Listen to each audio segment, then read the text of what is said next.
حضرت جبرائیل نے فرمایا میں بہت سے نبیوں کے پاس وحی لے کر آیا مگر محمد صلی اللہ علیہ وسلم سے جو مجھے اطمینان ملا وہ کسی نبی سے نہیں ملا. اللہ کہتا تو یوں کہتا میں نے سب بندوں کو پیدا کیا لیکن محمد جیسا بندہ کسی کو نہیں پیدا کیا. اللہ کے بعد ادب کے قابل, عظمت کے قابل, احترام کے قابل, اکرام کے قابل ہے کہ وہ تمہارے اور میرے نبی, شجر کے نبی, حجر کے نبی, جنوں کے نبی, انسانوں کے نبی, وہ تاجدار مدینہ احمد مجتبی محمد مصطفیٰ صلی اللہ علیہ وسلم ہے. کی محمد سے وفا تو نے, کی محمد سے وفا تو نے, کہ ہم تیرے ہیں یہ جہاں چیز ہے کیا لوح قلم تیرے. قل ان کنتم تحبون اللہ فاتبعونی یحببکم اللہ. ایسے نبی کو اللہ پاک نے ہمیں بغیر مانگے کے دیا ہے. وہ نبی جس کی امت میں بننے کو نبی دعا کرتے, ایسا نبی تاجدار مدینہ ہمیں عطا فرمایا ہے اور ہمیں عالم نبی کی عالم امت میں پیدا فرمایا ہے. حضرت موسیٰ علیہ السلام اور حضرت ہارون علیہ السلام, حضرت عیسیٰ علیہ السلام, تینوں انبیاءوں کے دور میں 1100 سال گزرے ہیں. آج کتنے سال ہو گئے؟ 1400 سال سے زیادہ ہو چکے ہیں. دنیا میں کوئی نبی نہیں. نبی کا آنا ہدایت ہے, نبی کا آنا رحمت ہے, نبی کا آنا اللہ کی پہچان ہے, نبی کا آنا اللہ کا تعارف ہے. اب کوئی نبی نہیں ہے تو کون دعوت دے گا؟ پہلے نبی آتے تھے, دعوت دیتے تھے, نبی بدلتے تھے, دین وہی ہے, اللہ کی طرف بلانے والا پیغام وہی ہے. نبی بدلتے گئے لیکن دعوت, حضرت نوح علیہ السلام نے دعوت دی تھی 82, 84, 86 مختلف روایتوں کے اعتبار سے وہ ایمان لانے والے اتنے افراد تھے. نوح نے دعا کر دی, قوم نابود ہو گئی. اب دنیا میں بسنے والے کون ہیں؟ اللہ کو ماننے والے ہیں, نماز کو پڑھنے والے ہیں, روزے کے رہنے والے ہیں, نور کی شریعت کے مطابق عبادت کرنے والے ہیں. اللہ کا نافرمان ایک بھی نہیں. پھر اس دنیا میں نافرمان کہاں سے آ گئے؟ اس دنیا میں نافرمان کہاں سے آ گئے؟ اللہ سے بیزار لوگ کہاں سے آ گئے؟ اللہ کا انکار کرنے والے کہاں سے آ گئے؟ کیا تھا؟ عبادت باقی تھی, سب باقی تھی. کیا نہیں تھا؟ دعوت باقی. دعوت ہے تو نماز میں خوشبو ہے, دعوت ہے تو روزے میں تقویٰ ہے, دعوت ہے تو زکات کا دینے والا نفرت سے نہیں دے گا میرے پا جانا, لائن لگا کے آؤ, بیٹھو بیٹھو وہاں پر بیٹھو, یہ نہیں کہے گا. بلکہ دینے والا یہ سمجھے گا کہ یہ میرا محسن ہے. اگر یہ نہیں رہتا تو میں زکات کس کو دیتا. حج کو جانے والا اس کی دیش کی کیفیت بدلی نہیں. دعوت ہے تو دعوت منگ ہے, دعوت مکھن ہے, دعوت سب چیزوں میں جان کو پیدا کرتی ہے. کار نبوت کی ذمہ داری دعوت کی ذمہ داری ہے. تاجدار مدینہ کے بعد آج 1400 سال ہو گئے, ایک نبی نہیں ہے. سرکار نبوت والا کام, نبوت کی ذمہ داری والا کام, اللہ کی طرف بلانے والا کام, اللہ کی پہچانت دلانے والا کام, وہ کس کی ذمہ داری ہے؟ ہر کلمے والے کی ذمہ داری ہے. 4 مہینے لگانے والے, چلا لگانے والے, عالم دین کی, حافظ کی, امام کی, شیخ الحدیث کی, یا شہری کی, یا مال والے کی نہیں, ہر کلمے والے کی ذمہ داری ہے. اس کی بھی ذمہ داری ہے جس کو ہاتھ نہیں ہے. سائیکل چلانے کو, ہینڈل پکڑنے کو ہاتھ لگتا ہے, ہاتھ نہیں ہے, اس کی بھی ذمہ داری ہے. جو پیر سے معذور ہے, بائک چلانے کو, کک مارنے کو پیر لگتا ہے, بغیر پیر کے کک نہیں مار سکتا, اس کی بھی ذمہ داری ہے. جو مرگ بستر پر ہے اس کی بھی ذمہ داری ہے. دین اتنا آسان ہے اور دین کی ذمہ داری ہر ایک کو ہے. مولانا الیاس رحمۃ اللہ فرماتے مرگ بستر پر ہے, لوگ عیادت کے لیے آئے ہوئے ہیں, ان سے کہو بھائی میری تو صحت ٹھیک نہیں ہے, اللہ نے آپ کو صحت دی ہے, آپ جاؤ اللہ کی طرف بلانے والی محنت میں لگ جاؤ, اللہ کی طرف بلانے والے بن جاؤ. یہ ذمہ داری تاجدار مدینہ نے خطبہ وداع میں آخر میں ساری امت کو دیا ہے.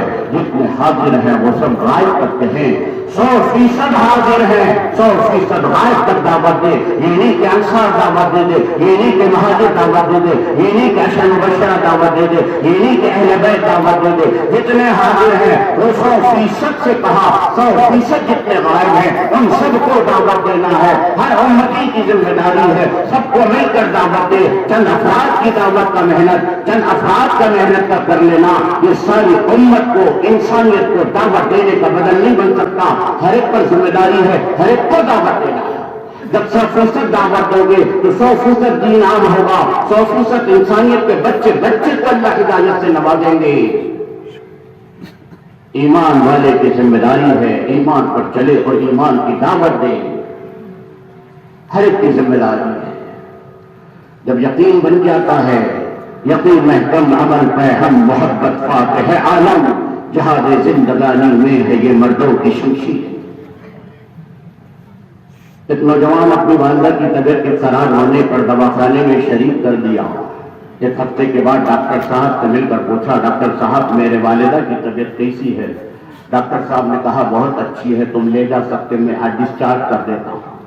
بیٹے نے کہا ڈاکٹر صاحب آج مت ڈسچارج کیجیے، کل سنڈے ہے، میرا برتھ ڈے ہے، گھر میں پروگرام ہے، پارٹی ہے، میرے دوست احباب آئیں گے، اس ضعیف ماں کو لے جا کر میں کیا کروں؟ پروگرام ہو گیا، 2-4 دن کے بعد آیا اپنی ماں کو لے جانے کے لیے، ڈاکٹر صاحب سے پوچھا تو ڈاکٹر صاحب نے کہا تمہاری ماں اور بیمار ہو گئی ہے، اس کو جسمانی بیماری تو نہیں ہے لیکن ان کے جو آدمی کے سیل ڈیولپ ہوتے ہیں یہ خلیے ڈیولپ ہونا بند ہو گئے، محسوس ہوتا یہ ڈپریسیشن میں چلے گئی، احساس کمتری میں مبتلا ہو گئی۔ امی جان کیا ہوا تمہیں؟ بیٹا پوچھ رہا۔ ماں نے کہا بیٹے پروگرام میں میں رہ جاؤں تجھے بوجھ محسوس ہوتا ہے، تو نہیں ہے تو میں زندہ کیوں رہوں؟ مایوس ہو گئی۔ یہ کیا ہے؟ ول پاور ختم ہو چکا ہے، یہ جرأت ختم ہو چکی ہے، یہ یقین ختم ہو چکا ہے، یہ امید ختم ہو چکی ہے، اب میرا زندہ رہنا کس کام کا؟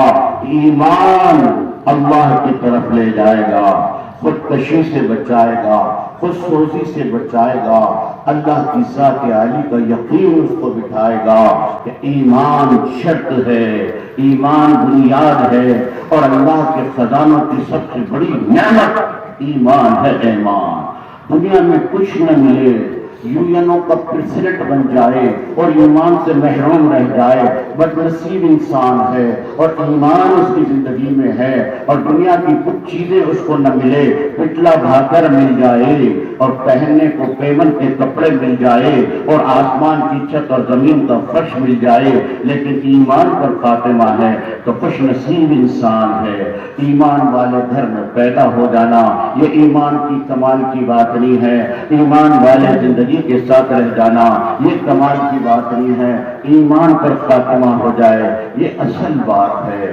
ہمارے نبی نے امت کو دعا سکھلائی، اللہم من احییتہ منا فاحیہ علی الاسلام ومن توفیتہ منا فتوفہ علی الایمان۔ خاتمہ ایمان پر ہو جائے، ورنہ زمانہ آئے گا صبح میں ایمان والا ہوگا، شام میں ایمان سے محروم ہوگا، اور شام میں ایمان والا ہوگا، صبح ایمان سے محروم ہوگا۔ اصل ایمان پر محنت کرنی ہے۔ ایمان کھانے سے زیادہ ضروری ہے، ایمان پانی سے زیادہ ضروری ہے، ایک سانس کی حرکت لے رہا ہے اس سے زیادہ ایمان ضروری ہے، 24 گھنٹے ایمان ضروری ہے۔ نماز دن میں 5 وقت فرض ہے لیکن ایمان کو 24 گھنٹے ہر وقت ضروری ہے۔ اس ایمان کو بنانا ہوگا، ایمان بنے گا محنت کرنے سے، بیٹھے بیٹھے ایمان نہیں ملے گا، سرٹیفکیٹ کی شکل میں ایمان نہیں ملے گا، بھاجی پالا کی شکل میں ایمان نہیں ملے گا۔ ایمان کو اللہ کے راستے کی جدوجہد میں کرتے کرتے ایمان کو بنانا ہوگا۔ جب ایمان بن جائے گا پھر اللہ کے حکموں پر چلنا آسان ہو جائے گا۔ اس ایمان کو صحابہ نے بنایا تھا، اس ایمان کو تابعین نے تبع تابعین نے بنایا تھا، اور ایمان کی دعوت کو لے کر ہر جگہ پہنچے تھے۔ اسی ایمان کی محنت کو ہمیں بھی کرنا ہے، اسی اللہ کی طرف بلانا ہے، اسی رسول کی طرف بلانا ہے، اسی شریعت کی طرف بلانا ہے، اسی قرآن کے احکامات پر چلنے والا بنانا ہے۔ جب ایمان زندگی میں آئے گا تو اللہ کے حکموں پر چلنا آسان ہو جائے گا، اور سب سے بڑا حکم نماز ہے جو اللہ نے عرش پہ بلا کر دیا۔ سارے احکامات کو زمین پر آئے، جبرائیل کے واسطے سے آئے، یہ اللہ نے راست طور پر نماز کو دیا ہے۔ نماز اللہ سے لینے کا ذریعہ ہے، نماز مسائل کو حل کرتی ہے، نماز صرف اپنے مسائل کو حل نہیں کرتی بلکہ سورج کی پریشانی کو بھی حل کرتی ہے، چاند کی پریشانی کو بھی حل کرتی ہے، بارش نہ ہو قحط سالی ہو تو اس مسئلے کو بھی حل کرتی ہے۔ صلاۃ استسقاء کے ذریعے سے ہم اپنے مسائل کو حل کر سکتے ہیں، سورج گرہن پر نماز کے ذریعے سے مسئلے کو حل کر سکتے ہیں۔ نماز تو زمین کے آسمان کی بھی پریشانی کو دور کرنے والی ہے، نماز اللہ کے نبی کی آنکھوں کی ٹھنڈک ہے، نماز نظم عزت دیتی ہے، نماز کو بنانا ہوگا، جو بچپن میں پڑھی تھی وہی بچپن تک چل رہی ہے، نہ نماز کی حقیقت معلوم، نہ نماز میں اللہ کا دھیان معلوم، نہ نماز میں خشوع و خضوع معلوم، نہ نماز میں پڑھے جانے والے قرآن صحیح طریقے سے پڑھ سکتا، نہ نماز کی شکل کو علماء سے مل کر صحیح طریقے سے ادا کرنے کی شکل کو بھی نہیں بنایا، اسی نماز کو لے کر چل رہا ہوں۔ میری نماز تو کیسی نماز ہے، اللہ کہہ کر بھی اللہ یاد نہیں آتا، سجدے میں تو اللہ سے قریب ہو جاتا ہے، اس وقت بھی اللہ یاد نہیں آتا۔ حکیم اختر صاحب رحمت اللہ علیہ فرماتے جب وہ اپنے مریدین کے ساتھ نماز پڑھتے تو سجدے میں بہت دیر تک سجدہ کرتے، مریدین پریشان ہو جاتے۔ ایک مرتبہ حکیم اختر صاحب رحمت اللہ سے پوچھا، کیا بات ہے تم سجدے میں بہت دیر رک جاتے ہو؟ بندہ سجدے میں اللہ کے بہت قریب ہوتا ہے، میں جب سجدے میں جاتا ہوں تو ایسا محسوس ہوتا ہے میں اللہ کے صدمے میں ہوں، جی نہیں چاہتا کہ میں سجدے سے سر اٹھا دوں، اللہ کے قریب ہوں۔ کبھی ایک سجدہ بھی مجھے ایسا نصیب نہیں ہوا کہ ایک لمحہ بھی اللہ کا دھیان آیا۔ نماز میں سب یاد آ جاتا ہے، مغرب کی نماز پڑھتا ہوں، کالی کالی بھینس اور بھرکٹ بھینس یاد آ جاتی ہے کہ وہ آئی ہوگی، اس کو چارہ ڈالنا ہے، اس کا دودھ نکالنا ہے، دودھ تو سفید ہے، بھینس تو بھرکٹ ہے، ہرا تو ہرا کھاتی ہے لیکن دودھ سفید دیتی ہے۔ یہ سفید دودھ کہاں سے آیا؟ یہ دودھ تو بھینس کی تھنوں سے آیا، تھنے تو بہت پتلی ہے، نگر پالیکا کا پانی آتا ہے تو کبھی کبھی لیکیج ہو جاتا ہے، ڈرینیج کی بو آنے لگ جاتی ہے، لیکن تھنوں سے کبھی پیشاب کی اور گوبر کی بو نہیں آتی۔ یہ کس نے بنایا؟ اللہ نے بنایا۔ ہرا گھاس کھا کر دودھ دیتی ہے، کیا ہر بھینس گھاس کھانے پر دودھ دیتی ہے؟ تو بعض بھینس بھی تو ہرا کھاتی ہے تو وہ دودھ کیوں نہیں دیتی ہے؟ بھینس کو دودھ تھنوں سے نہیں آتا، بھینس کو دودھ اللہ کے خزانوں سے آتا ہے۔ بھینس کو دیکھ کر اللہ یاد آ جائے تو دیکھو اللہ کہہ کر بھی اللہ یاد نہیں آتا۔ امام غزالی رحمت اللہ کی والد محترمہ کے پاس امام غزالی پہنچے اور کہا، امی جان، چھوٹا بھائی احمد جو ذکر و سلوک میں اپنے اعلیٰ مقام پر ہیں، کہا امی جان چھوٹا بھائی میرے پیچھے نماز نہیں پڑھتا، میرے شاگرد مجھ سے بار بار گن کرتے رہتے ہیں کہ آخر بھائی ہو کر بھائی کے پیچھے نماز کیوں نہیں پڑھتا؟ امی نے بلایا چھوٹے بیٹے سے، کہا کہ بیٹے تم نماز کیوں نہیں پڑھتے؟ بھائی کے پیچھے نماز پڑھ لیا کرو۔ ٹھیک ہے امی جان، میں نماز پڑھ لوں گا۔ رکعت بانی، نماز پڑھی، نماز شروع ہوئی، پہلی رکعت بھی، دوسری رکعت بھی۔ احمد غزالی چھوٹے بھائی نے نماز توڑ کر چلے گئے۔ اتنا تھا کہ سنگن زور شور سے بڑھ گئی۔ بڑے بھائی کو غصہ آیا، امی جان یہ نہیں پڑھتا تو اچھا تھا، اس نے نماز پڑھی نہیں بلکہ نماز توڑ کر میرے پیچھے سے چلے گیا اور سب چنتن کر رہے ہیں، میرے پر انگلی اٹھا رہے ہیں۔ امی نے چھوٹے بھائی کو بلایا، کیا بیٹے کیا کہنا ہے؟ ہاں امی جان یہ بات سچ ہے، میں نے نماز پڑھی، پہلی رکعت پڑھی، لیکن میں نے اس کی طرف توجہ ڈالی تو یہ حیض کے مسائل پہ غور کر رہا۔ صاحب کہتے کہا میرا بڑا بھائی امامت کرتے کرتے حیض کے مسائل پہ غور کر رہا تھا، تو دوسری رکعت میں میں نے سوچا نماز توڑ کر چلے گیا۔ مانے ان للہ و انا الیہ راجعون پڑھی۔ بڑے بھائی نے کہا امی جان تم نے مجھ پر انا للہ کیوں پڑھی؟ کہا تو بھائی نے کہا ہاں یہ سچ کہہ رہا چھوٹا بھائی کہ میں حیض کے مسائل پہ غور کر رہا تھا، نماز کا وقت باقی تھا، میں انتظار میں تھا، اسی مسائل پر میرا سوچ چل رہا تھا، نماز میں آیا تو خیال آ گیا، خیال تو میرے ہاتھ کا نہیں ہے، خیال تو میرے اختیار میں نہیں ہے، ہاں خیال میں جمع رہتا تو وہ میری غلطی آتی، خیال آیا اور چلے گیا۔ چھوٹے بیٹے سے پوچھا تو کہا اس وجہ سے میں نے توڑ دیا، تو ماں نے انا للہ پڑھی۔ بڑے بھائی نے پوچھا امی جان تم نے مجھ پر انا للہ کیوں پڑھی؟ تجھے اللہ کا دھیان رہنے کے بدلے حیض کے مسائل کی طرف تیرا دھیان کیوں گیا؟ چھوٹا بھائی پوچھا امی تم نے مجھ پر کیوں پڑھی؟ تو اللہ کی طرف توجہ دیتا، بھائی کی طرف توجہ کیوں دیتے بیٹھا؟ بچپن سے میں نے تمہاری تربیت کی لیکن آج تک تم کو نماز پڑھنا نہیں آیا۔ ایسی ماں رہتی تھی جو اپنے بچوں کی نماز کی تربیت کر کر اللہ کے دھیان کو پیدا کرواتی تھی، آج بچپن سے پڑھ کر بچپن میں آ گیا، احساس بھی نہیں ہے کہ میری نماز کا کیا ہوگا، میری نماز میں کتنی کمی ہے، میری نماز میں خشوع کہاں، میری نماز میں خضوع کہاں، میری نماز ایسی نہیں جو اللہ کو مطلوب ہے، میری نماز ایسی نہیں جو اللہ سے لینے والی بنی۔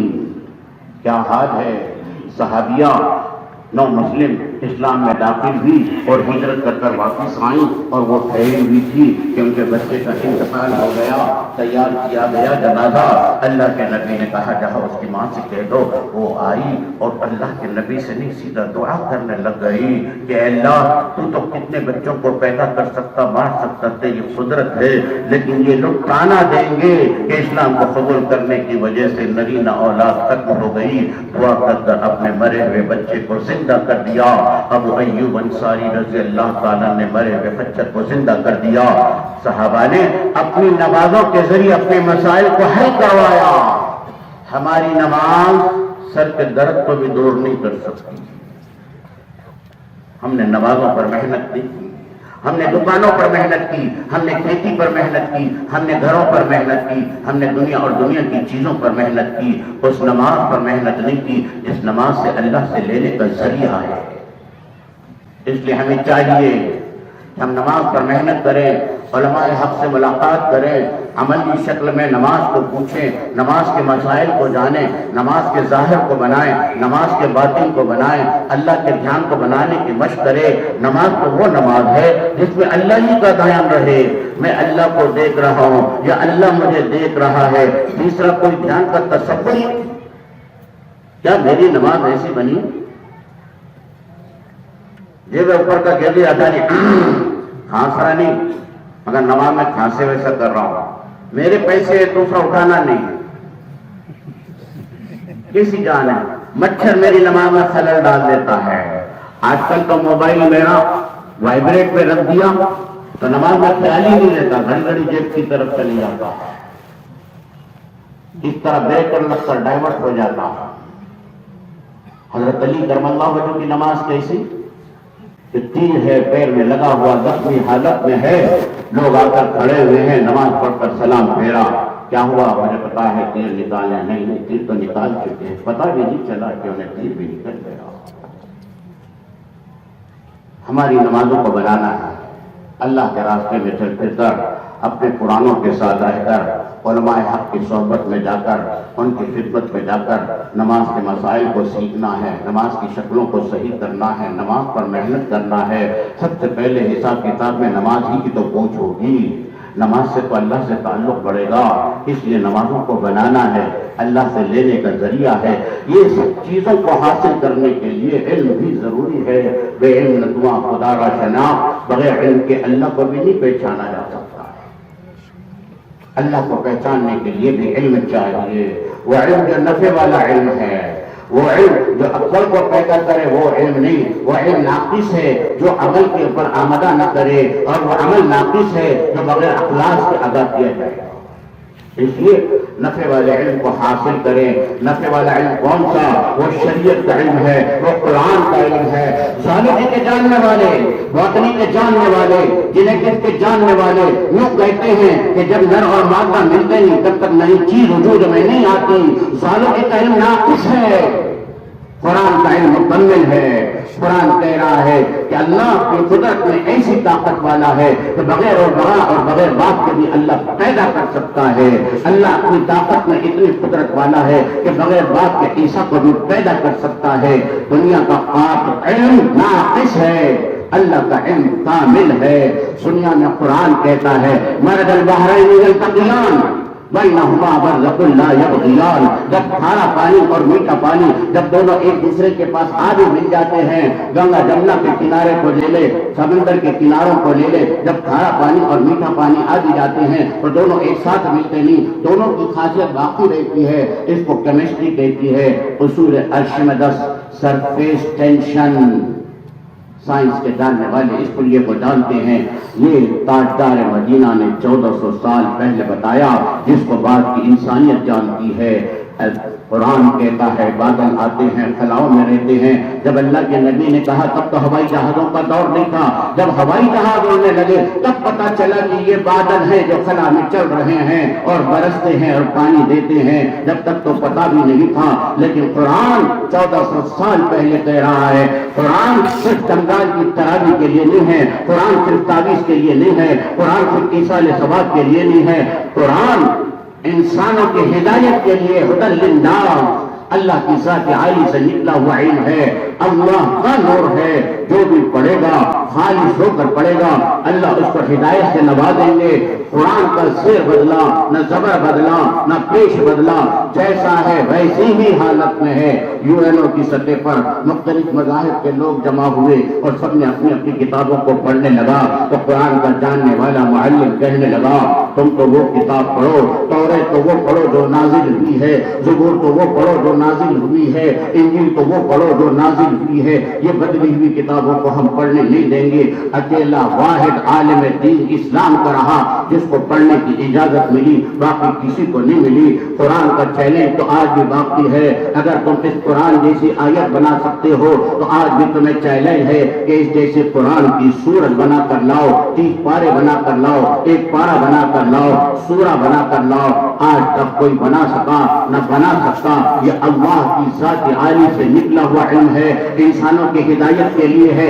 اس میں جغرافیہ ہے، اس میں تاریخ ہے، اس میں سائنس ہے، اس میں معیشت ہے، اس میں معاشرت ہے، اس میں سیاست ہے، اس میں وراثت ہے، اس میں ادب ہے۔ قرآن ہر زندگی کی شعبے کی رہنمائی کرنے والا ہے، انسانوں کی ہدایت کے لیے آیا ہے، نہ صرف مسلمانوں کی ہدایت کے لیے آیا ہے۔ علم کے ذریعے قرآن کو پڑھنے والے بنے، قرآن کو سمجھنے والے بنے، قرآن کو سمجھ کر عمل کرنے والے بنے، اپنے معاملات میں داخل کریں۔ روزانہ ایک پارا، آدھا پارا، پاؤ پارا ضرور اپنے معاملات میں داخل کریں۔ مولانا الیاس رحمۃ اللہ فرماتے ہیں میں نے بہت سے شیخوں کے وظیفوں کو پڑھا لیکن سب سے زیادہ فائدہ مجھے قرآن کے مطالعے میں ہوا، اس لیے قرآن ہمارا صبح دن قرآن کی تلاوت سے ہو، مسنون دعاؤں کا اہتمام ہو، صبح و شام کی تسبیحات ہو، اللہ کا ذکر کرنے والے بنے تاکہ اللہ کا دھیان رہے، اللہ کا دھیان رہے، ترازو کے تولتے سمے اللہ کا دھیان رہے، بہن کا حصہ کھاتے سمے اللہ کا دھیان رہے، رشوت کے لیتے سمے اللہ کا دھیان رہے، بروں کو چھوڑتے سمے اللہ کا دھیان رہے، نہ ملاوٹ کرتے سمے اللہ کا دھیان رہے، ناحق چیزوں کو کھاتے ہوئے اللہ کا دھیان رہے، ظلم کرتے وقت اللہ کا دھیان رہے، پڑوسی کو ستاتے وقت اللہ کا دھیان رہے۔ ذکر رہے گا، اللہ کا استحضار رہے گا، اللہ جب دیکھ رہا ہے تو ہر آدمی کو بریک لگ جائے گا۔ آدمی چل رہا ہے، گاڑی پر نہیں ہے، پیدل ہے، چلتے چلتے دوڑتے دوڑتے رک گیا، کس نے روکا؟ کس نے روکا؟ اس کو پیچھے سے بریک مارا کسی نے رسی سے پکڑ کے رکا دیا، وہ خود رک گیا۔ جس طرح اس کا نفس اس کو روک دیتا ہے، ایمان اس کو ہر برائی سے روک دیتا ہے۔ ذکر کے ذریعے اللہ کی معرفت کو حاصل کرو۔ کوئی شے جی لگانے کے قابل نہیں ہے، جی لگانے کے قابل اللہ ہے۔ اللہ سے جی تو لگانا سیکھو، اللہ اللہ کہنا تو سیکھو، اللہ اللہ کا ذکر کرنے والے تو بنو۔ ایمان والوں کے مجلسوں میں، ایمان والوں کے گھروں میں، ایمان والوں کے پروگراموں میں، ایمان والوں کی مارکیٹوں میں تذکرے ہیں، حالات کے تذکرے ہیں، اناجوں کے تذکرے ہیں، چیزوں کے تذکرے ہیں، حتیٰ کہ خط اور گوبر کے تذکرے ہیں۔ تذکرانی ہے تو اللہ کی ذات کا تذکرانی ہے، تذکرے کے قابل، تعریف کے قابل، ذکر کے قابل تو بس اللہ ہے۔ اللہ اس لیے ہمیں ذکر کی عادت ڈالنی ہے، اللہ کے دھیان کو بنانے کے لیے ذکر کی عادت ڈالنی ہے۔ ذکر یہ نہیں ہے کہ تسبیحات کا پڑھ لے، ذکر تو یہ ہے کہ اللہ کے حکم کو اس وقت کے موقع پر حضور کے طریقے پہ ادا کرنے والے بن جائیں۔ حکم الہی کو طریقہ نبوت سے ادا کرنے کا نام ذکر ہے۔ اس لیے اپنے تعلق کو اللہ سے بڑھاؤ، اللہ کی معرفت سے بناؤ۔ اللہ کی محبت دل میں بیٹھے گی پھر کسی چیز میں جی نہیں لگے گا، پھر کسی چیز میں جی نہیں لگے گا۔ جگر مرامت آبادی حضرت اشرف علی تھانوی کے بہت بڑے مریض گزرے ہیں، وہ وقت کے چیف جسٹس تھے۔ ایک مرتبہ اپنے اجلاس سے آ کر دوستوں کے ساتھ بیٹھے ہوئے تھے، ان کے ابا آئے اور ہاتھ میں پھگا لے کر آئے، سب دوست بیٹھے ہوئے ہیں، کہنے لگے بیٹے بچپن میں تو روتا تھا، پھگا دلاؤ پھگا دلاؤ، پھونکتے پھرتا تھا، یہ تیرے لیے پھگے لے کر آیا۔ اب جسٹس بیٹھا ہے، اسی اسٹائل کے دوست بیٹھے ہوئے ہیں، اب باپ ایسا کہہ رہا تو شرمندگی محسوس ہوگی، یہ کیا لگایا پھگے لا کے دے دے۔ بچپن میں تو ضد کرتا تھا، بچپن میں تو روتا تھا، پھگے پھگے بولتا تھا، پھگتے بیٹھتا تھا، اب لینا پھگے لے کر آیا، وہ شرمندگی محسوس کر رہا۔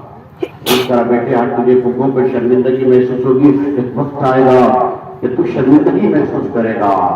تو نے اپنے وقت کو ضائع کیا، اپنے اسٹیٹس کو بنانے میں وقت کو ضائع کیا، اپنی بلڈنگوں کو کھڑے کرنے میں وقت کو ضائع کیا، اپنے دنیا کے زمانے میں وقت کو ضائع گا. جب قیامت کا دن ہوگا، جب اللہ کے سامنے حساب دے گا، اس وقت یہ چیزیں تیرے سامنے لائے گی، اس وقت تجھے شرمندگی ہوگی اور اس وقت تجھے احساس ہوگا کاش میں نے سارا وقت کو برباد کر دیا، جو لانا تھا وہ نہیں لایا، جو فنا ہونے والی چیز تھی اسی میں وقت کو لگا دیا، گیا وقت پھر ہاتھ تو آتا نہیں، اس وقت کا افسوس کرنا پڑتا نہ کچھ کام نہیں آئے گا.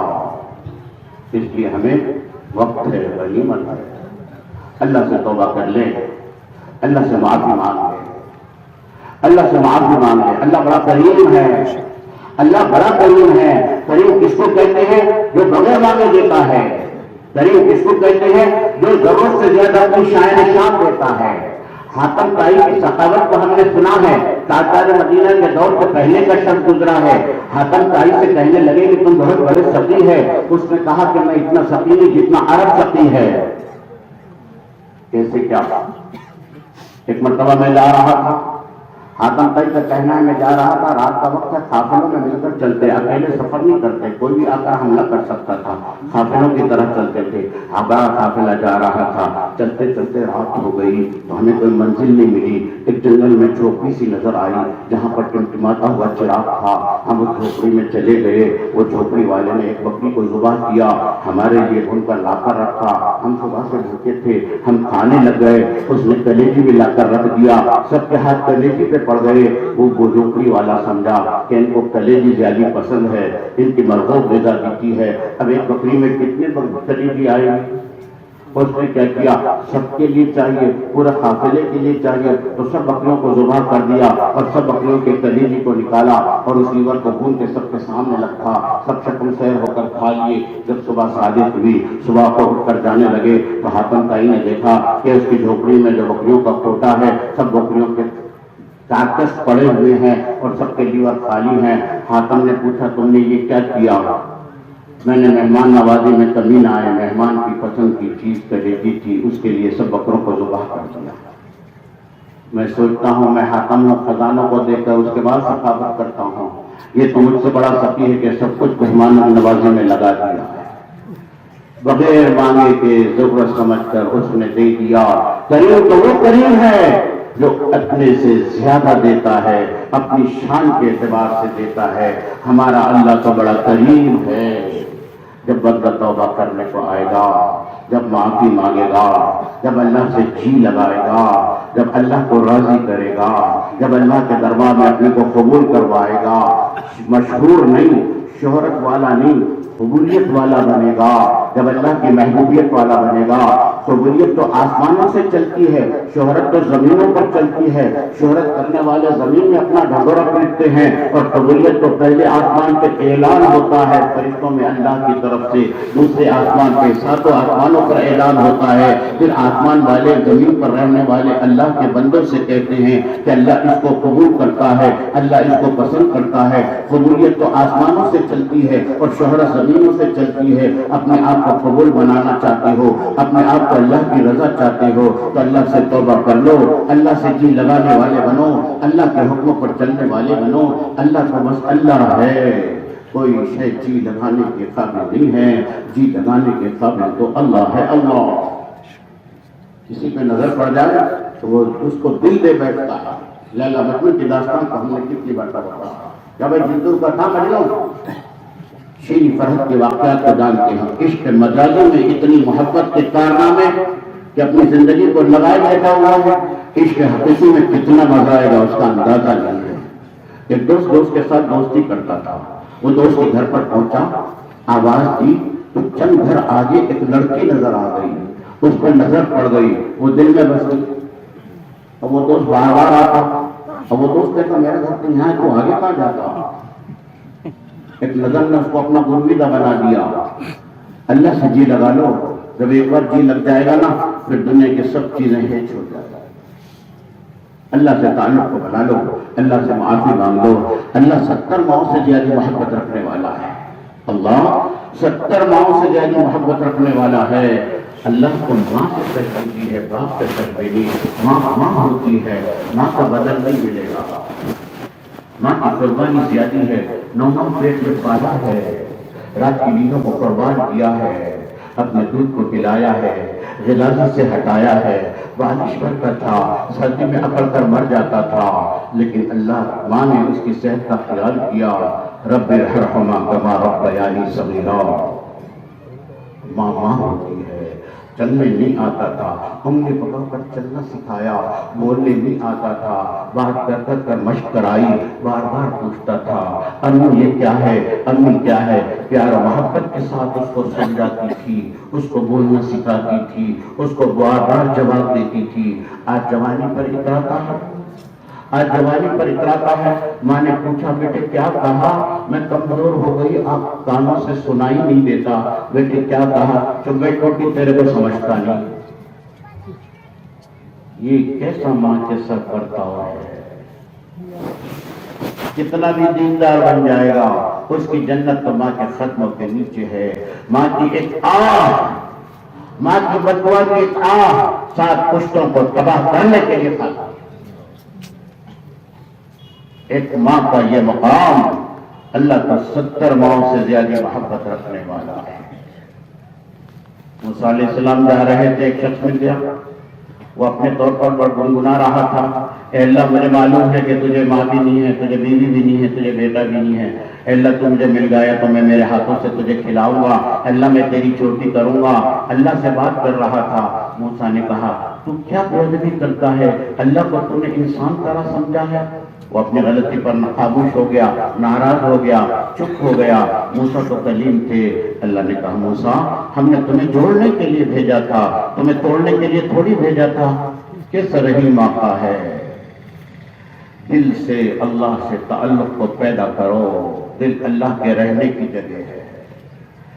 دل میں دنیا رہے گی تو اللہ نہیں رہے گا، اللہ رہے گا تو دنیا نہیں رہے گی۔ سب کا انکار کر دو، کسی سے کچھ نہیں ہوتا، اللہ ہی سے ہوتا ہے۔ اللہ کے لیے دل ہے، تمہارے دل میں اللہ سما جائے گا۔ چیف منسٹر صاحب آنے والے تھے جنتور میں عبداللہ کے گھر پہ، اس سے پہلے سیکورٹی آئی، گھر کا معائنہ کی، سیمپل چیک کیا، رپورٹ دے دیا، عبداللہ کا گھر آنے کے قابل نہیں ہے۔ جب گھر قابل نہیں ہے تو سی ایم کیسے آئے گا؟ جس دل میں دنیا کی محبت بھری ہوئی ہے تو اس دل میں اللہ کیسے آئے گا؟ دنیا کی محبت کو نکال دو، اللہ سے تعلق کو جوڑ لو، اللہ سے محبت کو پیدا کرو، اللہ سے معافی مانگ لو۔ بندے کی ندامت اللہ کو بہت پسند ہے۔ حسن بصری کی ایک شاگردہ تھی، اس کی شادی ہو گئی، جوانی میں شوہر کا انتقال ہو گیا، ایک چھوٹا سا بچہ تھا، اس کی پرورش کرنے کے لیے اس نے دوسرا نکاح نہیں کیا، بچہ بڑا ہو گیا۔ ماں تو گھر کی 4 دیواری میں رہتی تھی، باہر جانا آنا تو نہیں ہوتا تھا، لیکن دوست احباب کے ماحول میں رہ گیا، خوب پینے کھانے والا بن گیا، اتنا پیتا تھا کہ صحت خراب ہو گئی، مر کے بستر پر آ کر گھر میں پڑ گیا۔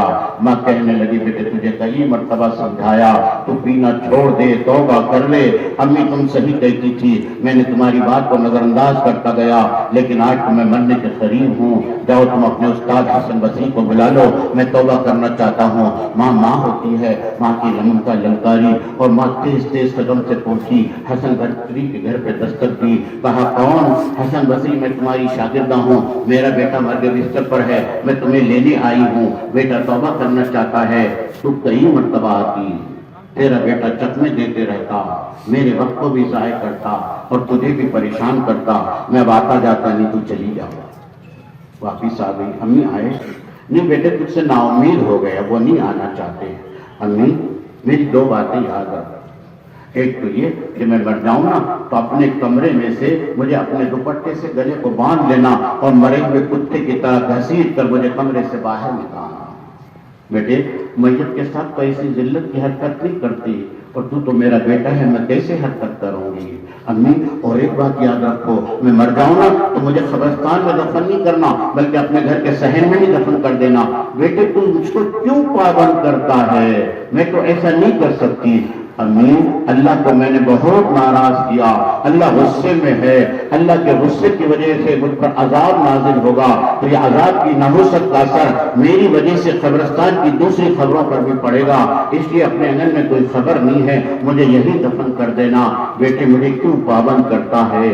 تھوڑی دیر بھی بیٹے کا انتقال ہو گیا، ماں روتے ہوئے بیٹھی تھی، کسی نے دستک دی، کہا کون؟ حسن بصری۔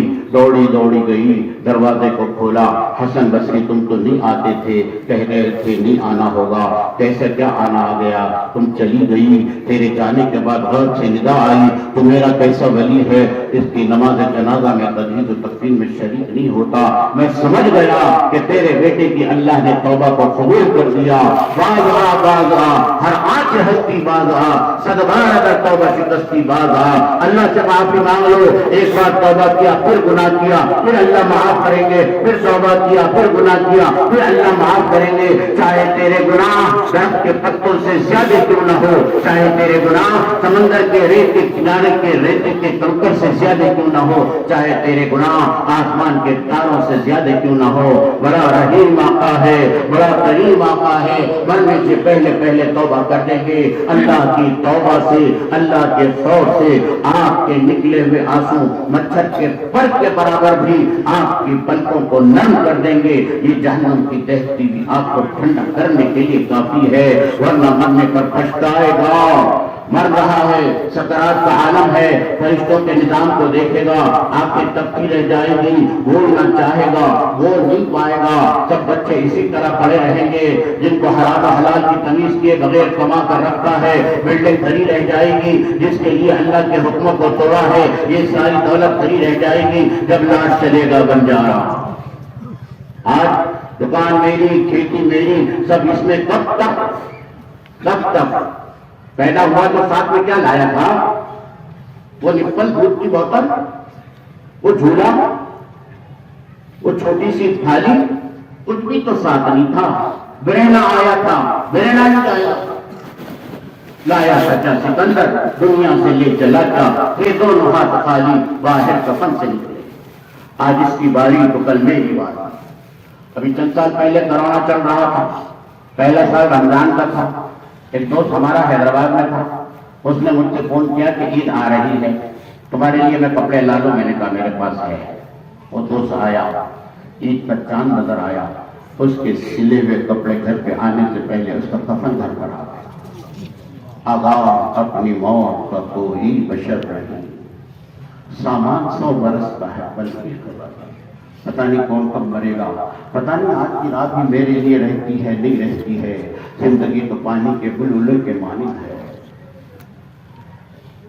پتہ نہیں جس فنا زندگی پر اور فنا کی چیزوں پر ہم جوانی کو لگاتے ہیں، عمر کو لگاتے ہیں، صلاحیت کو لگاتے ہیں، وقت کو لگاتے ہیں، دنیا میں بھول جاتے ہیں اور دنیا کے بنانے والے کو بھول جاتے ہیں۔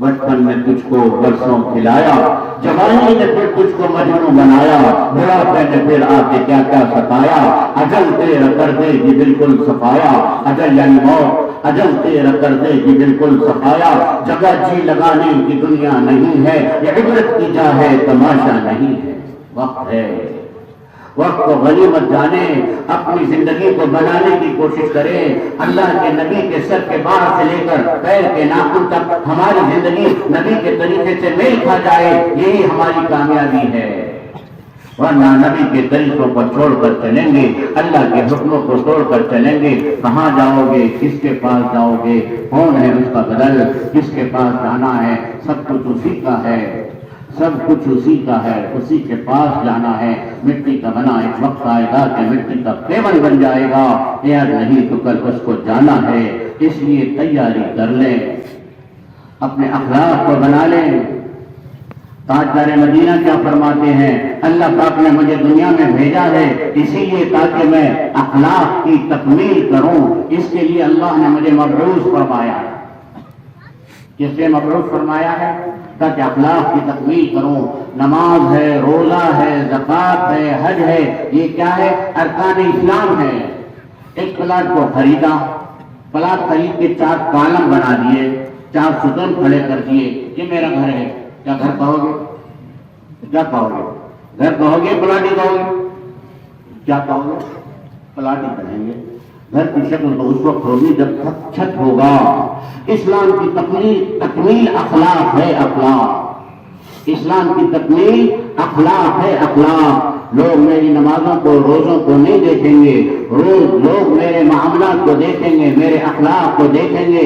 اخلاق اعمال میں سب سے زیادہ وزنی ہے۔ اخلاق سے اسلام کا تعارف ہوگا۔ لوگ جو حق کو قبول کرنے والے بنیں گے جب میرے معاملات کی صفائی ہوگی، اخلاق کی درستگی ہوگی، میرے اخلاق تاجدار مدینہ کے اخلاق سے میل کھانے والے بنیں گے۔ مجھے محنت کر کر اپنے اخلاق کو بنانا ہے۔ ایک اخلاق تو وہ بھی ہے کہ بڑا گراہک آ گیا، جیب سے اس کی نوٹ نکالنا ہے، کپڑے کی دکان پر چلے گیا، کیا ہوا؟ ٹھنڈا لے کر آؤ۔ سیٹ صاحب گدی چھوڑ کر بٹھا دیا، کیا ہے؟ شادی کا بستہ خرید رہا، بڑا گراہک ہے، اس کی جیب کی پوری نوٹ نکالوں گا۔ یہ اخلاق کا برتاؤ کر رہا ہے۔ کیا ہے؟ الیکشن کا زمانہ آ گیا، جھوپڑے میں بھی جا کے لیڈر صاحب ملاقات کرنے کو چلے گئے۔ کیا ہے؟ یہ اخلاق نہیں ہے۔ اخلاق تو وہ اخلاق ہے جو اخلاق اللہ کی رضا کے لیے، اخلاق تو وہ اخلاق ہے جو بے غرض بن کر رہے ہیں، بے طلب بندوں میں جا کر بے غرض بن کر ان کی ضروریات کو پورا کر رہا ہے، اخلاق کے ساتھ معاملات کو درست کر رہا ہے، جس کے ذریعے اسلام کا تعارف کروا رہا ہے۔ اس محنت کو کر بنانا ہے۔ عبادات کی لائن سے دین تو آ جاتا ہے، لیکن معاملات کی خرابی سے دین ختم ہو جاتا ہے۔ ہمیں اپنے معاملات کو درست کرنا ہوگا، اپنے اخلاق کو بنانا ہوگا۔ اعمال نامے میں جب اعمال تولے جائیں گے، اخلاق والے اعمال وزنی ہوں گے، یہ محنت سے بنیں گے۔ یہ بیٹھ جگہ خالی بیٹھے تو نہیں بنیں گے، اس کے لیے مشق کرنی ہوگی، اس کے لیے محنت کرنی ہوگی، اس کے لیے قربانی دینا ہوگی، اس کو منزل بنا کر طے کرنا ہوگا، اس کو مقصد بنا کر طے کرنا ہوگا، تاکہ ہمارا ہر عمل اللہ کو راضی کرنے والا بنے، ہمارا ہر عمل اللہ کو راضی کرنے والے بنے۔ ہر ایک کو اپنے نفس کا تزکیہ کرنا ہے۔ وقت بڑے سے بڑا ہو جائے، نفس اس کو بیٹھنے نہیں دیتا۔ یہ نفس تو تھا انا خیر منہ، کئی جگہ سجدے کر چکا، جنت میں رہ چکا، فرشتوں کی صحبت میں رہ چکا۔ جب اللہ نے آزمایا یہ میرا اطاعت گزار بنتا کہ نہیں بنتا، کیا کہا؟ آدم سے سجدہ کرو۔ کیا کہنے لگا؟ انا خیر منہ، میں اس سے بہتر ہوں، میں آپ سے بنا ہوا، آپ اوپر چلتی ہے، یہ مٹی کا بنا، یہ نیچے چلتا ہے، میں اس سے اعلیٰ ہوں، میں کیسا سجدہ کروں؟ وہ نہیں مانتا، نہیں کہہ رہا، وہ تو دلیل پیش کر رہا، میں اس سے بہتر ہوں اس لیے نہیں مانتا، ورنہ تجھے تو سجدہ کرنے پر تیار ہوں، مگر اس کو کیسے سجدہ کروں؟ نفس ماننے نہیں دیتا، اور اللہ تو ہر ایک کا امتحان لے گا۔ اللہ نے فرشتوں کا بھی امتحان لیا، آدم کو سجدہ کروایا، اللہ نے نبیوں کا بھی امتحان لیا۔ فطری بات ہے، باپ اپنے بیٹے سے محبت کرتا ہے، بڑھاپے میں بھی اولاد ہے، منت و مرادوں کے بعد بھی ہے، دعا کرنے کے بعد بھی اولاد۔ اسماعیل کو کہا ذبح کر دو۔ حضرت ابراہیم کو بھی اللہ نے آزمایا ہے۔ اللہ آزماتا ہے، اور بندہ جب اللہ سے گمان رکھتا ہے تو اللہ بندے کے گمان کے مطابق فیصلہ فرماتے ہیں۔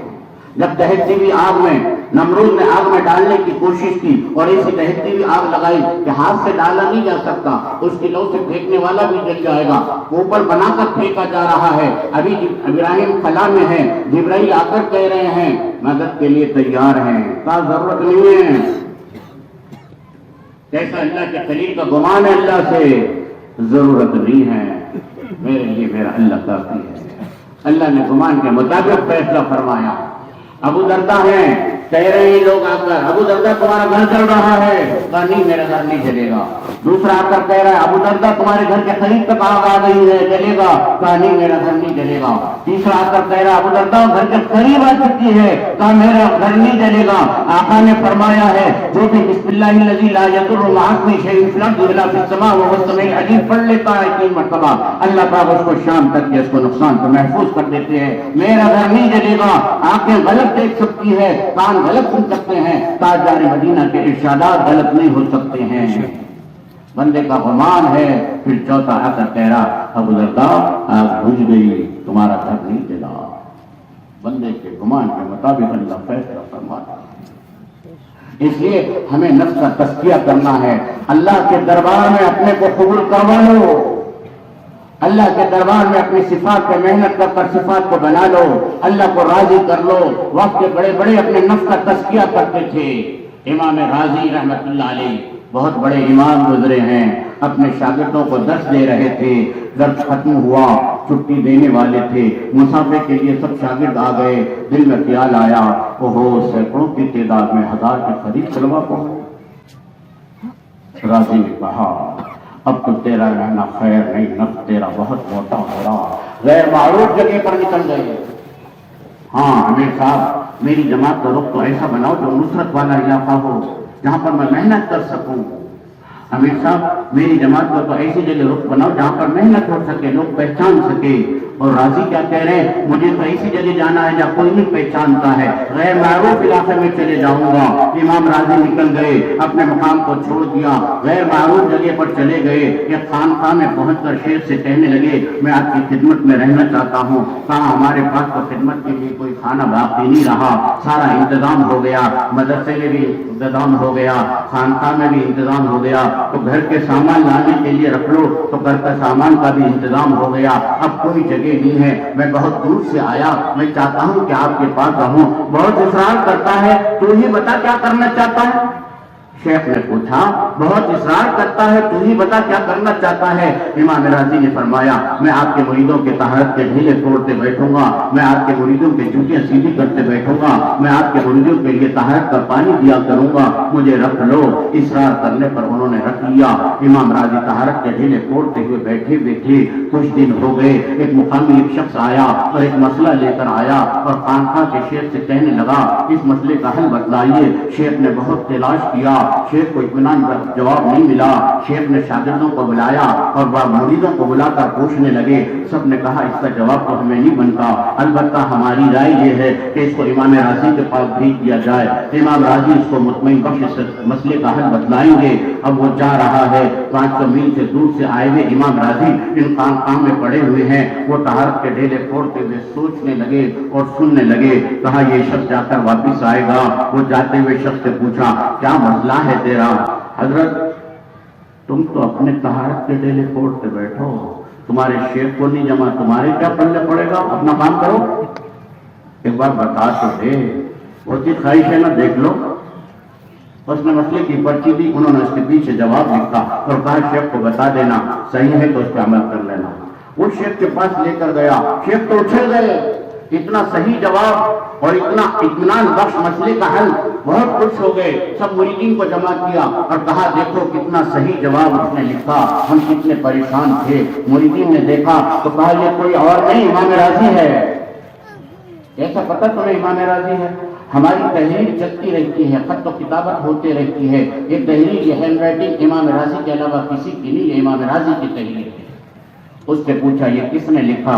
وہ طہارت کے ڈھیلے توڑتا ہوا بیٹھا ہے نا، اس نے لکھا۔ بلایا گیا، کون آپ؟ حضرت میں تو آپ کا خادم ہوں، صحیح سے بتاؤ۔ بندے کو امام راضی کہتے ہیں۔ شیخ اٹھے، معانقہ کیا اور کہا یہ ہمارے سے کیا بیعت کروا دی تم نے؟ امام راضی نے کہا نفس کے علاج کے لیے اس کے علاوہ کوئی طریقہ نہیں تھا۔ اللہ والے اپنے نفس پر بہت محتاط رہتے تھے، کوئی نہیں جانے، اللہ جان لے میری نجات کے لیے کافی ہے، کوئی مجھے نہیں پہچانے میں کتنا پرانا ہوں، میں کتنا کام کرتا ہوں، کوئی نہیں پہچانتا، اللہ پہچان لے میری مغفرت کے لیے کافی ہے۔ ہمارا کام صرف اللہ کے لیے ہو، اللہ کو راضی کرنا مقصود ہو، اللہ جان لے سارے مسائل کا حل ہے۔ جان بھی اللہ نے دی، مال بھی اللہ نے دیا، سب کچھ اللہ ہی نے دیا۔ ہم سیرت کو پڑھ کر دیکھیں کہ تاجدار مدینہ کی زندگی میں کیا ملے گا، صحابہ کی زندگی میں کیا ملے گا، انہوں نے جان کو کہاں لگایا ہے، مال کو کہاں پر خرچ کیا ہے۔ ہم سیرت کو پڑھ کر دیکھیں گے تو نبوت کے ملنے کے بعد تکلیفیں ہی تکلیفیں ہیں۔ دعوت دے رہے ہیں، طائف میں پہنچے ہیں، نوجوانوں کو پیچھے لگا دیا گیا ہے، پتھر کی بارش ہو رہی ہے۔ کچھ شیخ بتاتے ہیں وہ جو پتھر تھے نوکدار مٹی کے نوکدار پتھر نہیں تھے، جو ایک پتھر پڑے، نوک پڑی، نوک سے جسم کو پھٹا اور خون بہہ گیا، بلکہ گار مٹی کے ویسے پتھر تھے، وہ جب پتھر برساتے جس میں اتھر پڑ لگتے، بار بار پتھر گرتے، جلد پر برم آتی، اس کے بعد جلد پھٹتی اور اس کے بعد خون بہتا۔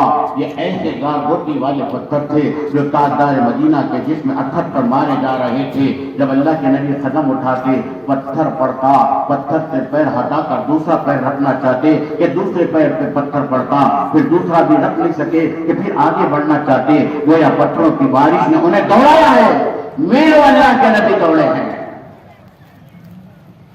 فرشتے ترس کھا کر آ گئے، اجازت دے دو اس وادی میں رہنے والوں کو نیست و نابود کر دیں گے۔ ہمارے نبی نے کیا کہا؟ یہ نہیں کہا کہ بارش برسا دے، یہ نہیں کہا پتھر برسا دے، یہ نہیں کہا نیست و نابود کر دے، اے اللہ مجھے امید ہے ان کی نسلیں ضرور ایمان لائیں گی۔ اس نبی کی دعا کا صدقہ ہے قبیلے ثقیف کے 3 خاندان کے قبیلے کے لوگ چلے اور بر صغیر میں 3 کشتی آئیں، یہ وہی قبیلہ تھا جو طائف سے نکلا تھا۔ ہمارے نبی کی صبر کی انتہا ان سے نہیں، ان کی نسلوں سے امید رکھتے ہوئے صبر کر رہے ہیں۔ اور میں جاتا ہوں کش میں، یہاں مت چلو، وہ بات نہیں کرتا برابر، چلو ادھر نہیں، اس کو 10 مرتبہ سمجھایا، وہ تشکیل میں تیار نہیں ہوتا۔ ہماری بے صبری کی انتہا کہ کسی کو برداشت نہیں، اور ہمارے نبی کیسی صبر کی انتہا، پتھروں کی بارش ہو رہی ہے، نالے میں مبارک خون سے بھرے ہوئے ہیں، برداشت کر رہے ہیں۔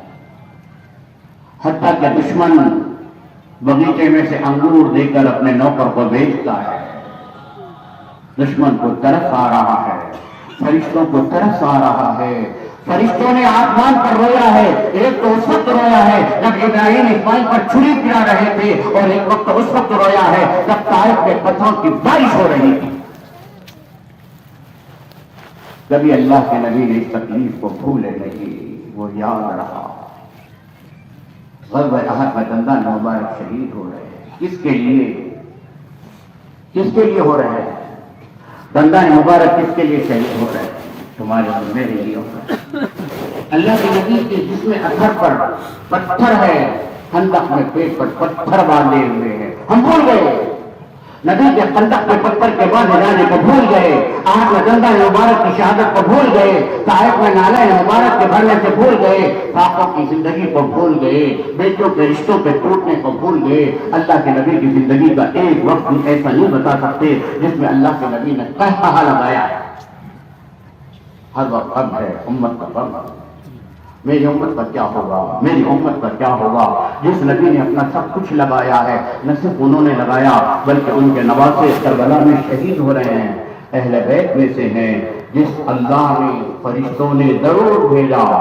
اللہم صلی علی محمد وعلی آل محمد، محمد کی اولاد پر ضرور بھیجا جا رہا ہے۔ اس اہل بیت کے 17 نفر کربلا میں شہید ہو رہے ہیں۔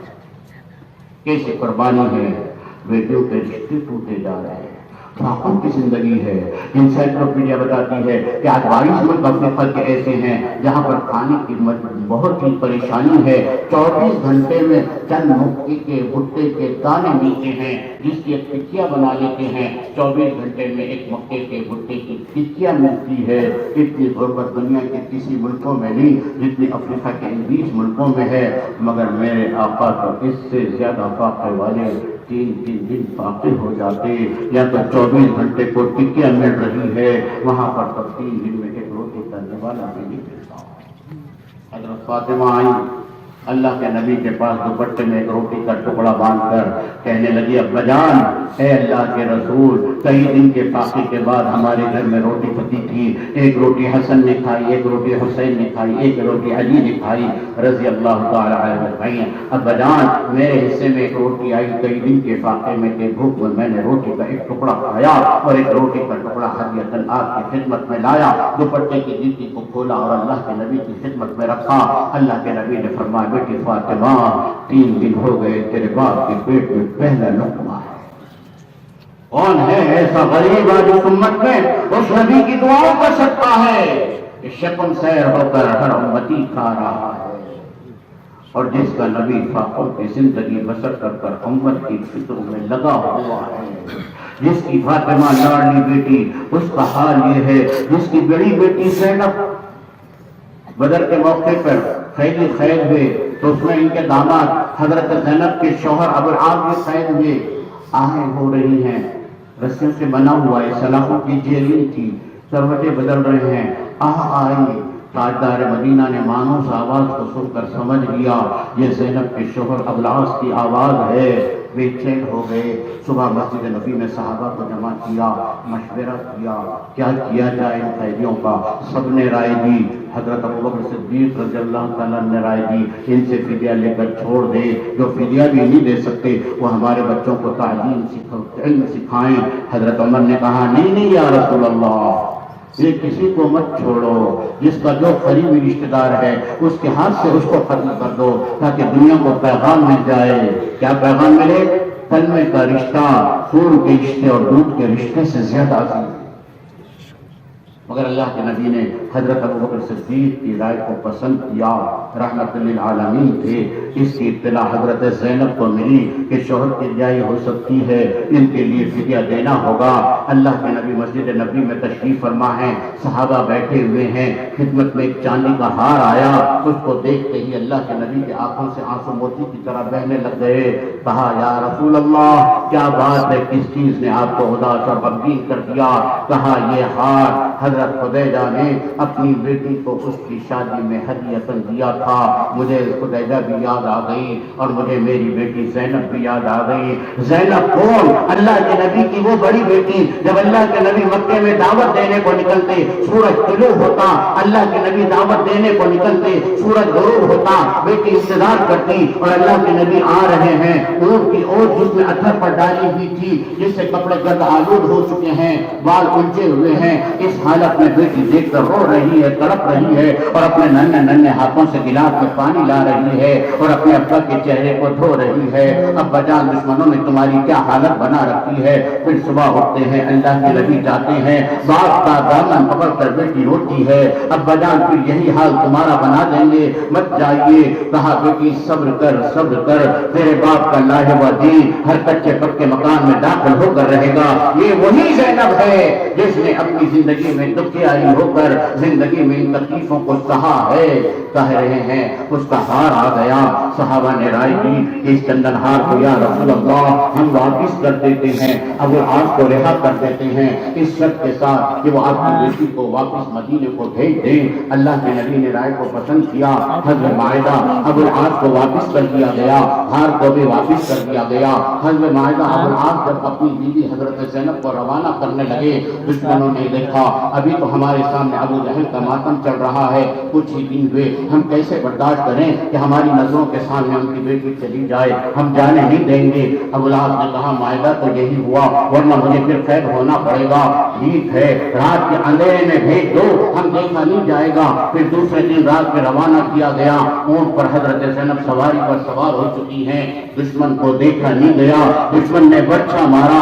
حضرت زینب حاملہ تھی، حمل ساقط ہوا، اونٹنی پر سے گر پڑی، مچھلی کی طرح تڑپ رہی ہیں، خون بہ رہا ہے. زخمی حالت میں مکے سے مدینے کی طرف ہجرت کر رہی ہیں. صحابہ تو عاشق رسول تھے، وہ کیسے اللہ کے نبی کو اداس دیکھتے تھے، منتظر تھے حضرت زینب آ رہی ہوگی، ہم اللہ کے نبی کی بیٹی کو ساتھ میں لے جائیں گے، اللہ کے نبی کی بیٹی کو اللہ کے نبی دیکھیں گے، ہم اللہ کے نبی کو مسکراتا ہوا دیکھیں گے. ہم نے بے ساختہ آنسو کو بہتا ہوا دیکھا ہے. مدینے کی وادی کے قریب کھڑے ہوئے ہیں، اللہ کے نبی کی چہیتی بیٹی کا سواگت کرنا چاہتے ہیں، استقبال کرنے کے لیے کھڑے ہوئے ہیں. دیکھا تو کیا دیکھا کہ بیٹی تو مچھلی کی طرح تڑپ رہی ہیں، کرب حالت میں ہے، زخمی حالت میں ہے، آپس میں چھے میں گویا کر رہے ہیں. کس کی ہمت ہوگی کہ تاجدار مدینہ کو جا کر کہیں کہ تمہاری بیٹی اس حالت میں آ رہی ہے؟ اور کون اللہ کے نبی کو حکم دے گا؟ چھے میں گویا چل ہی رہی تھی کہ باپ کے کانوں میں آواز پڑی، بیٹی زینب آ رہی ہے. باپ کی شفقت للکاری، خود نبی آگے آگے قدم سے بڑھنے لگے. میری بیٹی زینب آ رہی ہے, زینب آ رہی ہے. اپنے ہاتھوں سے بیٹی کو سواری سے اتارا. بیٹی زینب نے تیری کس نے حالت بنا رکھی ہے؟ اپنے حجرے مبارک میں لائے, چادر کو بچھایا, بیٹی کی مرہم پٹی کی گئی. بیٹی کے پاس بیٹھے ہوئے ہیں, کبھی آسمان کو دیکھتے, کبھی بیٹی زینب کو دیکھتے. بیٹی تڑپ رہی ہے اور اللہ کے نبی دعا کر رہے ہیں, اے اللہ بچپن سے تو جانتا ہے کہ میری بیٹی تکلیفوں کو دیکھ رہی ہے, میری بیٹی تڑپ رہی ہے, میری تڑپتی ہوئی بیٹی کی تکلیف کو میں برداشت نہیں کرتا تو میرے امتی دوزخ میں جائے, میں اس کو برداشت نہیں کرتا. ہزار ماں باپ سے زیادہ شفیع ایسے حالت میں بھی تمہیں اور مجھے یاد کر رہے. ایسا نبی ہے ہمارا, جان کنی کے عالم میں بھی یا رب امتی یا رب امتی. نوازوں کی قربانی, بیٹیوں کی قربانی, پیٹوں کا باندھے جانا, شہادت کے چچا کے طریقے کو چبائے جانا, ان تمام تکلیفوں کو سہا. صحابہ نے سہا, صحابہ کا سب کچھ لگایا. غزوہ تبوک کا موقع ہے, ابو بکر صدیق ہیں, صحابہ آیا, سب کچھ لا کر رکھ دیا. کہا کیا چھوڑا؟ اللہ اور اس کے نبی کو چھوڑا. حتیٰ کہ لباس بھی لا کر رکھ دیا, تاج کے کپڑے کو پہن لیا, گلے کے بٹن کو بھی نکال لیا, بغل کے کانٹوں کو پہن لیا. اللہ کو ایسی ادا پسند آئی, خودی کو گر بلند اتنا کہ ہر تقدیر سے پہلے خدا بندے سے کچھ پوچھے بتاتے ہی بتاتے. اللہ کو راضی کر لو, اللہ راضی ہو جائے. صحابہ کی قربانی نمونہ ہے. صحابہ نے اپنا سب کچھ لگایا, خواہشات کو قربان نہیں, زیب و زینت کو قربان نہیں, ضرورتوں کو قربان کیا ہے. مصعب بن عمیر بڑے باپ کے بڑے بیٹے اسلام کو قبول کیا, مشورے سے انہیں مدینہ بھیجا گیا. احد کے معرکے میں شہید ہے. دعوت کے لیے پہنچے تھے, مزدور محنت کرتے تھے, خود کی روٹی کھاتے تھے, مانگ کر نہیں کھاتے تھے. جب معرکے میں شریک ہو گئے, اللہ کے راستے میں شہید ہو گئے, کفن تک کے پورا نصیب نہیں ہوا.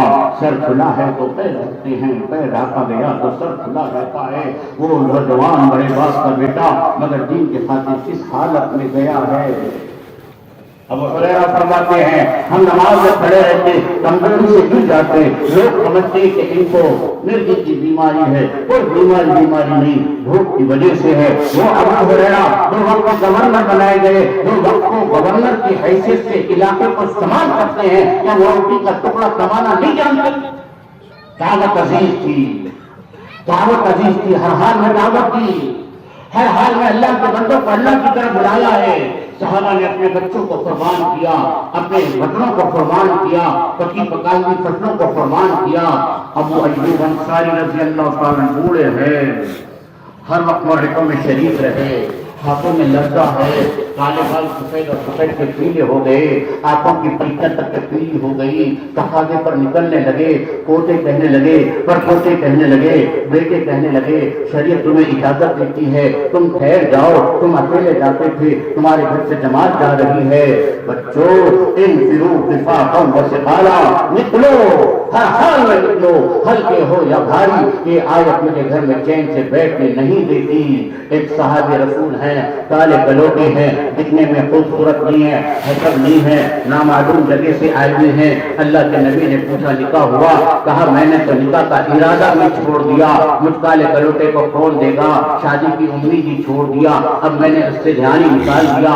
اللہ کے نبی نے ایک صحابی کے پاس بھیجا, جاؤ ان سے جا کر پیغام دو. وہ ان کے پاس پہنچے, باپ دیکھ کر تذبذب میں ہے, بیٹی اندر سے کہہ رہی ہے تم اس کو مت دیکھو, کس نے بھیجا اس کو دیکھو. بات سمجھ میں آ گئی, رشتہ ہو گیا, نکاح اور ولیمے کی تیاری میں لگ گئے, ولیمے کی اور شادی کی تیاری میں ہے. کانوں میں آواز پڑی, دین کا تقاضا ہے, دین کا تقاضا ہے. اپنے نکاح کی ضرورت کو قربان کیا, معرکے میں شریک ہو گئے. کیسے کیسے صحابہ نے اپنی ضرورتوں کو قربان کیا, نکاح کو قربان کیا, آرام کو قربان کیا. گوشت کے ٹکڑے کو کھانے کو دل چاہ رہا, لیکن تقاضے پر اس کو بھی پھینک کر نکل گئے. صحابہ کوئی تقاضے کو پیچھے نہیں کرتے، ہر وقت سامنے رکھتے. کیا فرماتے ابو بکر؟ دین میں کمی آیا، ابو بکر زندہ رہے، یہ نہیں ہو سکتا. آج سوچو تو صحیح، سنتوں کے جنازے میرے گھر سے نکلتے ہیں، بیوی بیٹی نمازوں کو چھوڑ کر چلتے ہیں، اس کمی کو میں برداشت کرتا ہوں. وہ علاقہ نہیں بتائی، کارواں جاتا رہا، کارواں کے دل سے احساس سے زیا جاتا رہا. چھٹی مر چکی ہے، میرا احساس بھی مر چکا ہے. حوض کوثر پر جامع کوثر میں تاجدار مدینہ سے کس طرح مانگوں گا؟ کہا کس منہ سے جاؤ گے والے؟ جعفر کو دیکھو، چچا زاد بھائی ہیں، 5 سال کے ہفتے کے ہجرت کے بعد آئے ہیں، 5 مہینے کے بعد نہیں، 3 چلے کے بعد نہیں، 5 سال کے ہجرت کے بعد آئے ہیں. اللہ کے نبی نے کہا جعفر تیرے آنے پر تو خوشی ہوئی، مگر اس وقت تقاضا ہے، غزوہ موتہ کا تقاضا ہے، تو اس موتہ کے معرکے میں چلے جا. چلے گئے.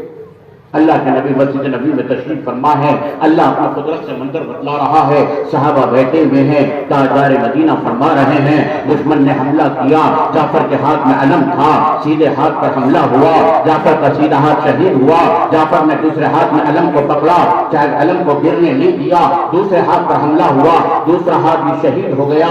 پھر جعفر نے اپنے گردن کے بل علم کو پکڑا، پھر حملہ ہوا، جعفر کے 2 ٹکڑے ہو گئے. علم کو دوسرے نے سنبھال لیا، آنکھوں سے آنسو بہنے لگ گئے. ابو دردہ کہنے لگے یا رسول اللہ، آپ نے تو آہودازی اور غم سے مر کر صبر کرنے کو کہا ہے، کیا کہیں؟ جعفر کی محبت سے ہمیں بے چین کر رکھا ہے. چلو جعفر کے گھر پر تعزیت کے لیے پہنچیں گے. دھوپ تپتی ہوئی دھوپ میں، ناگہانی حالت میں اللہ کے نبی ابو دردہ کے ساتھ حضرت جعفر کے گھر پر پہنچے.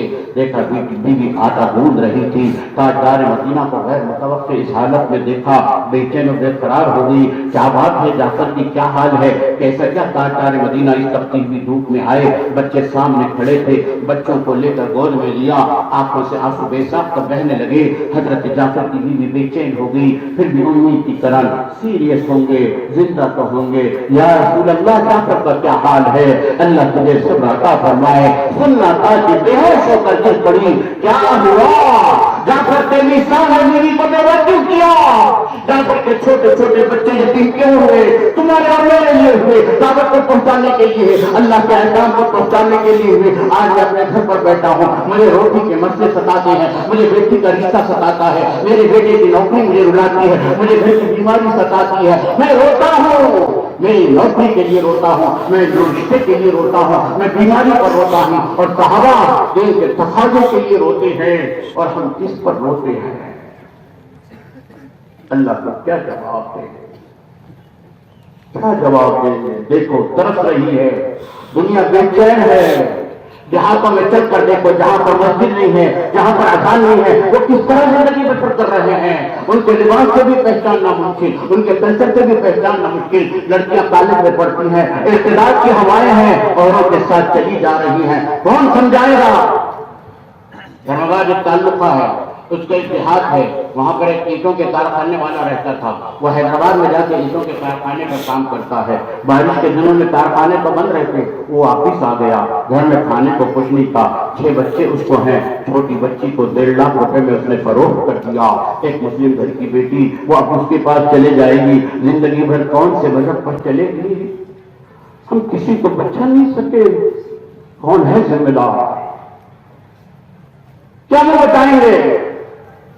عالم نبی کا امتی ہے، سارے عالم کی ذمہ داری ہے، انسانیت کے بچے بچے کی ذمہ داری ہے. ابھی تو میں اپنے گھر سے بھی بے فکر ہوں، ابھی تو پڑوسی سے بے فکر ہوں، ابھی تو در در پر چلنا ہے، ہمیں قریہ قریہ چلنا ہے، ہمیں ملک در ملک چلنا ہے، ہمیں تو عالم کے تقاضوں پر چلنا ہے. لیکن مجھے روٹی کپڑا مکان گھر سے نکلنے نہیں دیتا. اللہ کو کیا میں بتاؤں گا؟ کیا 4 مہینے اسی لیے لگایا تھا؟ کیا دعوت میں اسی لیے جڑا تھا؟ کیا کلمہ اور نماز کی محنت کرنے اسی لیے آیا تھا؟ کیا نماز کو سیکھ کر مطمئن ہو گیا؟ کیا نماز 6 باتوں کے مذاکرے پر مطمئن ہو گیا؟ سب سے زیادہ تقاضا تو علماء کرام پر ہے. پہلے سال میں نکلے، دوسرے سال میں نکلے، تیسرے سال میں نکلے. کیا علماء کرام کو کلمہ نماز سکھانے کو نکالا جا رہا ہے؟ بس اللہ کے راستے میں نکلو، ففروا الی اللہ، دوڑو اللہ کے راستے میں دوڑو، زبردستی نہیں، جا خوشامد نہیں، پیچھے نہیں، اللہ کو حوصلے بتلاؤ۔ بچوں نے حوصلے بتلایا ہے، جوانوں نے حوصلے بتلایا ہے، بڑھاپوں نے حوصلے بتلایا ہے، نابینا نے حوصلے بتلایا ہے، معذور عمرہ بن جموں نے حوصلے بتلایا ہے، ابو ایوب انصاری بڑھاپے نے حوصلے بتلایا ہے، جوانوں نے حوصلے بتلایا ہے۔ ہماری جوانی کہاں ہے؟ حسن حسین کو دیکھو، مصعب بن عمیر کو دیکھو، بڑھاپے میں ایوب انصاری کو دیکھو، نابینا صحابی کو دیکھو، صحابہ سب کچھ لگا کر گئے، ہم کیا لگا رہے ہیں؟ ہم کیا کر رہے ہیں؟ خود کی زندگی میں دین پر چلنا مشکل ہے، اگر مگر ہمیں روکے رکھا ہے۔ یہ دنیا کب تک؟ موت تک۔ موت کب آئے گی؟ کب آئے گی؟ سب طرح کی طرح رہ جائے گا، کپڑے دھرے رہ جائیں گے، چھلے دھرے رہ جائیں گے، فرمائشیں دھرے رہ جائیں گی، جب لاٹ چلے گا بنجارا۔ یہ دنیا جی لگانے کی نہیں ہے، جی لگانا ہے تو اللہ سے جی لگاؤ، کوئی شے جی لگانے کے قابل نہیں ہے۔ جان بھی اللہ نے دی ہے، مال بھی اللہ نے دی ہے، صحت بھی اللہ نے دی ہے، توفیق بھی اللہ ہی نے دیا ہے، سب کچھ اللہ ہی کا تو ہے۔ ہم جو بیٹھے ہیں کس کی توفیق پر بیٹھے ہیں؟ اللہ چاہتا تو بیمار کرتا، ایڑیاں لگڑتے ہوئے دواخانہ میں رہتے، اللہ چاہتا تو پریشانیوں میں ڈال دیتا، اللہ چاہتا تو الجھنوں میں ڈال دیتا۔ یہ اس کی توفیق کا تو نتیجہ ہے کہ ہم یہاں پر فطر رسول کی نسبت پر بیٹھے ہیں۔ کس لیے بیٹھے ہیں؟ کس لیے بیٹھے ہیں؟ دنیا کی بیماری کو بیماری سمجھتا، آخرت کی فکر کو آخرت کو منزل نہیں سمجھتا۔ اصل منزل تو آخرت ہے۔ اللہ نے ایک پروجیکٹ بنایا ہے جس میں انسان کو بنایا ہے تاکہ دنیا میں اچھے اعمال کر جائے۔ الذی خلق الموت والحیات لیبلوکم ایکم احسن عملا۔ موت اور حیات کے درمیان کا حصہ اللہ نے دیا ہے، آزمائیں اس کو، کتنے اچھے اعمال کر آتا ہے، کتنے اعمال اچھے کر آ رہا ہے، اللہ کو راضی کر جا رہا ہے یا اللہ کو ناراض کر جا رہا ہے کوئی اللہ کا بدل؟ ہے اللہ جیسا کوئی اللہ؟ کس کے حوالے ہو رہے ہیں؟ جس نبی نے اپنا سب کچھ لگایا، جس کے خاندان نے سب کچھ لگایا، جس کے صحابہ نے سب کچھ لگایا، تابعین نے سب کچھ لگایا، تبع تابعین نے سب کچھ لگایا۔ خواجہ اجمیری چشت کے رہنے والے، چشت کہاں پر اور اجمیر کہاں پر؟ یہ کیوں آئے؟ کس لیے آئے؟ کیا کیا انہوں نے آ کر؟ ان کی زندگی کو پڑھ کر تو دیکھو، ان کی سوانے کو پڑھ کر تو دیکھو۔ یہ بزرگان دین کی زندگیاں کہاں لگی ہیں؟ ہماری زندگی کہاں لگ رہی ہے؟ کچھ تو وقت تو دے دو۔ اس لیے ہمت کرو، ارادے کرو اور 4 مہینے کے لیے اپنے ناموں کو بتلاؤ بھائی۔ جن کے 3 مرتبہ 4 مہینے لگ چکے ہیں وہ بیرون کے لیے بتلاؤ۔